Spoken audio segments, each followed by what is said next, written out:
आपण बघत आहात न्यूज मराठी ताजा खबर। जगाच्या एक पाऊल पुढे।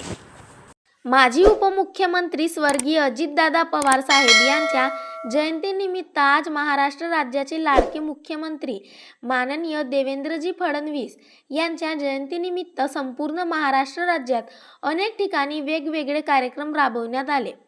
आज 22 जुलै 2026 रोज बुधवारला उपजिल्हा रुग्णालय साकोली भारतीय युवा मोर्चा पार्टीच्या वतीने संपूर्ण रुग्णांना फळांचे वाटप करण्यात आले, तसेच वृक्षारोपण करण्यात आले।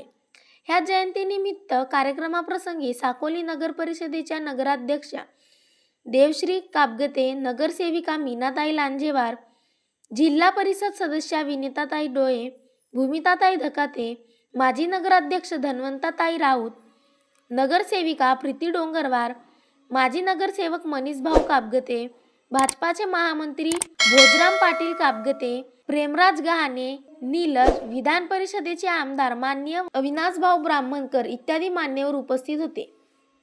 तसेच मुख्यमंत्री साहेबांच्या जयंतीनिमित्त लाखनी येथे भव्य रक्तदान शिबिराचे आयोजन करण्यात आले। यावेळी भाजपाचे महामंत्री श्रावण भाऊ कापगते, रेंगेपार कोहडी तसेच भाजपाचे अनेक कार्यकर्ते उपस्थित होते। ह्यावेळी श्रावणभाऊ कापगते यांनी रक्तदान करून आपल्यामुळे एखाद्या व्यक्तीला जीवनदान कसे देता येईल हेच यावरून सिद्ध होते। अशाच नवनवीन आणि ताज्या बातम्या व जाहिरातीसाठी आजच आमच्या चॅनलला सबस्क्राईब करा आणि बेल आयकॉन दाबायला विसरू नका।